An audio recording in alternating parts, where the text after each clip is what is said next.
a ne Ivanoša Vest.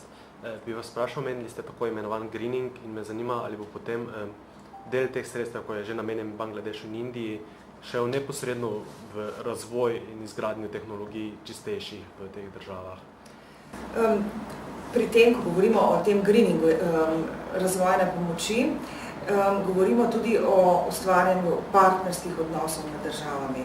To pomeni, da se ne odloči Evropska unija sama, kaj bo, ampak da se v bistvu gre za dogovor med državama, kaj država rabi. In v Bangladešu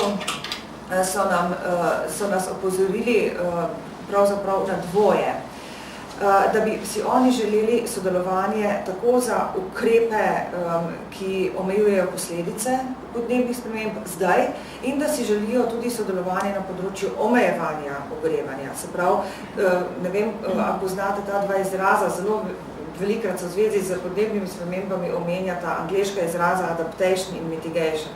No in pravijo, da jih zanima sodelovanje pri obeh. Pri adaptaciji oziroma prilagajanju si pač pričakujejo pomoč v tem klasičnem smislu, ne, da pridejo evropske firme, da jim pomagajo za svojim znanjem zgraditi recimo nasip. V primeru omilitev segrevanja ozračja bi pa oni tudi želeli sodelovanje na tak način, da jim pomagamo pri izgrajevanju zmogljivosti. Se pravi, da se recimo okrepi sodelovanje med raziskovalnimi skupinami.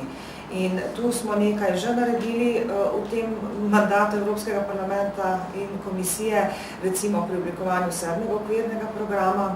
To je raziskovalni program, ki poteka od leta 2007 do 2014 in tu smo posebno pozornost namenili tudi možnemu temu odpiranju in pa mednarodnemu sodelovanju. Omenili so tudi, da si želijo, da bi v Bangladešu postavili nek center za raziskave posledic podnebnih sprememb, možnih posledic podnebnih sprememb, ki bi pokril celotno regijo, to jugovzhodno azijsko regijo. In so zelo lobirali pri nas in mislim, da jim tudi Evropska unija podpira to idejo in jim bomo tudi pri tem, kot sem razumela, pomagali. Mi vsekakor v delegaciji, ki smo bili, smo to idejo pozitivno ocenili in nekako obljubili tudi to vrstno pomoč. Pa se vam kot koordinatorki tega odbora zdi, da vas Evropska unija upošteva oziroma sprejema nasvete, na primer, z takih srečanj? Ali Evropski parlament potem to upošteva in se to tudi udejanji v praksi, v končni fazi, ne samo v teoriji? Jaz mislim, da je to čisto odvisno od posameznikov, od ljudi, ki so del delegacije, od ljudi, ki so del odbora, kako aktivni so.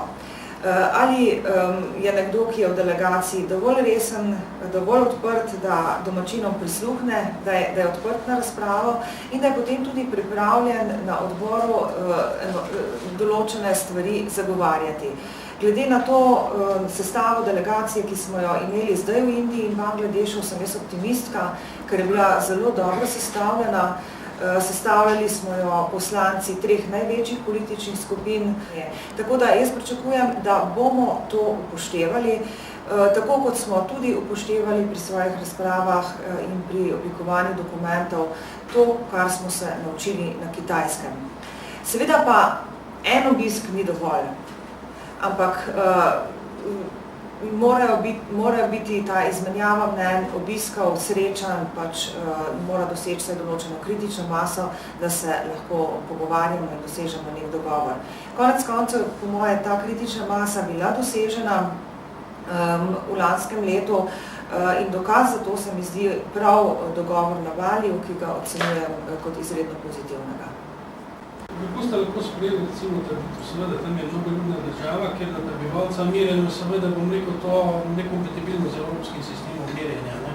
Ker po številu pa na prebivalca oni res imajo 7-krat večji še recimo, ko ga smo imeli sami.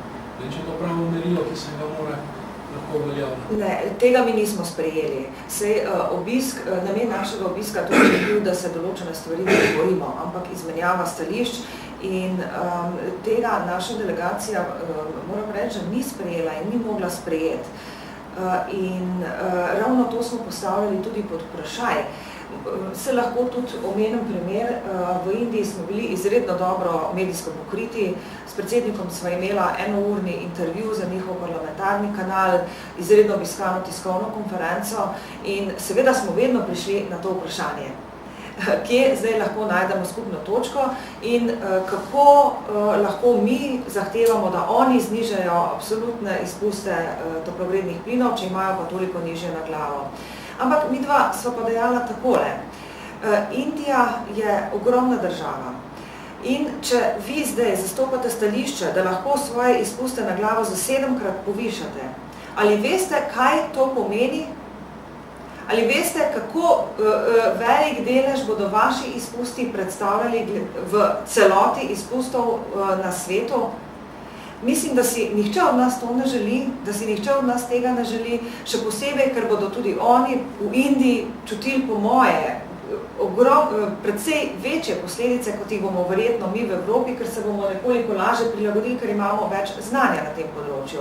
Mene pa zanima, da ste bili v delegaciji na Kitajskem in zdaj v Indiji, če lahko zdaj vi primerjate te dve države med sabo, kakšne so podobnosti, kakšne so razlike pri državah, s katerimi se soočajo, na kakšen način sprejeti, na kakšen način. Tu zdaj upam, da ne bom povzročila kakšnega mednarodnega incidenta, ampak bom res govorila čisto o svojih občutkih. Na Kitajsko je seveda ocena določene države je zelo odvisna od tega, s kakimi pričakovanji gre človek v državo. In ko sem šla na Kitajsko, pravzaprav nisem pričakovala nič, ker sem nekje imela občutek, da te države podnebne spremembe ne zanimajo. No, ampak seveda, potem, ko sem se začela pripravljati, sem videla, da to sploh ni res. Kitajska ima narejene številne programe, ima narejeno jasno strategijo, ima jasen pogled. Politiki se jasno zavedajo, da so podnebne spremembe problem, ki bo seveda najedel tudi njihovo državo. Oni imajo predvsem problem s pitno vodo. No in moram reči, da smo na teh pogovorih, ko smo se srečali, imeli zelo take, da so bili zelo odprti za dogovore in da so oni takoj dejali, da glede teh absolutnih izpustov seveda so zadržani in jih ne sprejemajo, ampak so sami od sebe dejali, ja, ampak trajnostni razvoj je pa za nas tudi zaveza. To so takoj dejali in so potem v bistvu začeli vedno razpravljati o tem, kaj bi pa zdaj lahko mi skupaj naredili in kako oblikovati to partnerstvo. No, v Indiji bi pa rekla jaz, da so bili pa precej bolj zadržani, da so bili zelo jasni, da ne sprejemajo nikakršnih absolutnih omejitev in da je pri njih boj proti revščini na prvem mestu, ne? In da je pravzaprav gospodarska rast tisto, kar njih zanima. In šele potem, ko smo mi rekli, ja, ampak mislimo, da morate to narediti v okviru trajnostnega razvoja, so rekli, ja, seveda, ampak pričakujemo sodelovanje z Evropsko unijo. Se pravi, jaz vidim tu Kitajsko večkrat bolj odprto, Indijo večkrat bolj zadržano. Seveda, Bangladeš, kot tretja država, pa je po v bistvu pa poglavje zase z vsemi temi problemi, ki sem jih že prej omenila. Je pa zanimivo pri Kitajski morda to, da so oni bili pa edini, ki so govorili o podnebnih spremembah v povezavi z demografijo. To se sicer ni zgodilo takrat, ko smo bili pri njih v Pekingu, ampak ko smo povabili njihovega ambasadorja v parlament na sejo odbora. In ena izmed njegovih sporočil nam je bilo, da so izpusti seveda posledica človekovih dejavnosti in da je zelo odvisno tudi, koliko je ljudi v posamezni državi. In da oni so že svojo restriktivno demografsko politiko precej zajezili oziroma zmanjšali svoje, relativno ne, zmanjšali svoje izpuste toplogrednih plinov. To se mi je zdelo zelo zanimivo in na tak pogled nisem naletela v nobeni od teh dveh držav, ki sem jo zdaj obiskala, čeprav sem poskušala nekako previdno tudi povprašati, kaj se na tem področju pri njih dogaja.